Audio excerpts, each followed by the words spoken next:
Halo teman-teman, gue udah setahun lebih pakai beberapa kartu kredit BCA dan gue mesti jujur ada keunggulan dan kekurangan dari kartu kredit BCA.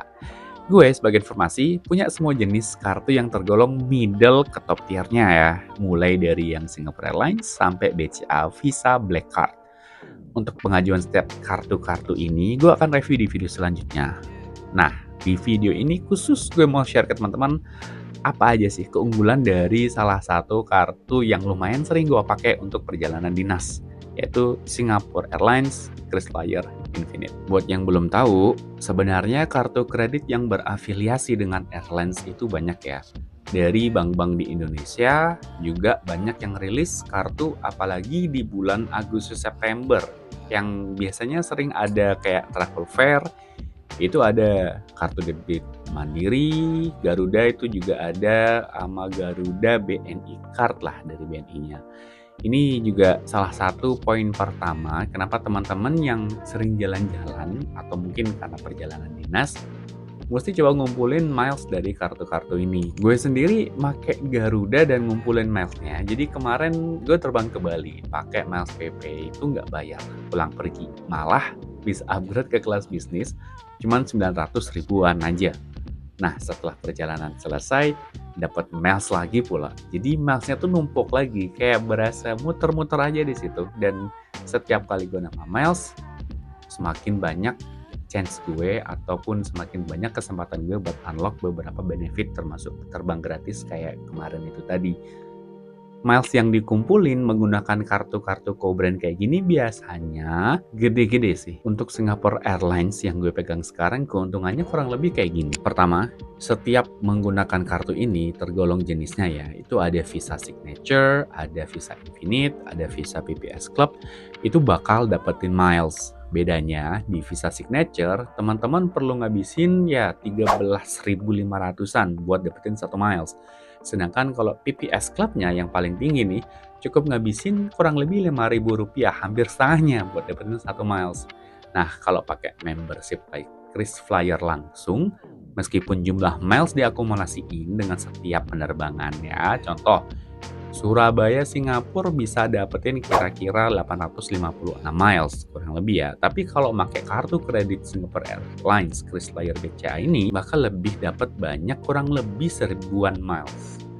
Semakin banyak miles terkumpul, kamu bisa unlock manfaat ataupun benefit dari membership tiernya itu tadi dan juga itu bisa unlock terbang gratis buat liburan, bukan cuma dengan Singapore Airlines doang, tapi juga dengan rekanan yang termasuk ya di Star Alliance. Lumayan banget sih itu sebenarnya. By the way, kalau di ACC ya, begitu kartu kredit co-brand ini aktif, teman-teman itu langsung dapat miles welcome bonus yang setara kurang lebih 12.500-an untuk KrisFlyer BCA. FYI, untuk naik ke silver tier itu butuh 25.000. Jadi kayak udah setengahnya itu udah dinaikin, di top up dulu sama BCA-nya gitu. Itu jadi kesempatan banget sebenarnya kalau yang sering terbang ya. Terus yang kedua, cicilan 0% di BCA.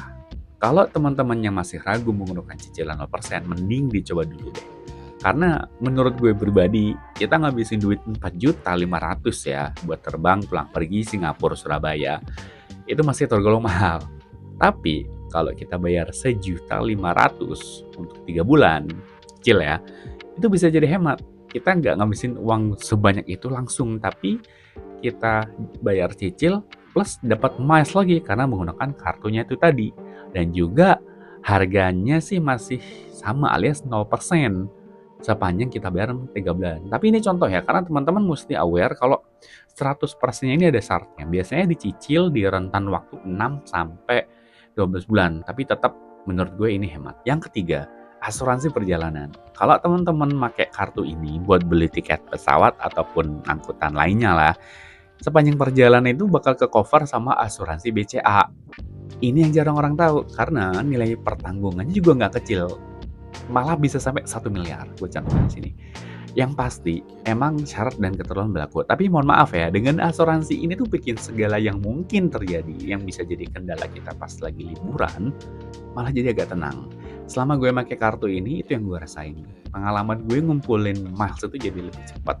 dan itu bisa unlock beberapa benefit lain ketika tier membership kita tuh naik, seperti lunch khusus di Singapura. Jadi pas transaksi nggak perlu ribet cari tempat, pas transit itu nggak perlu ribet cari tempat istirahat, cukup mampir ke lounge saja udah tercover dengan kartu yang kita punya. Tapi emang kalau dilihat dari benefit ada juga yang harus kita bayar di biaya tahunannya. Contohnya kartu BCA yang sekarang ini punya annual fee yang lumayan gede di 750.000 per tahun, atau ya kalau dipotong per bulan sih 62.000 lah per bulan.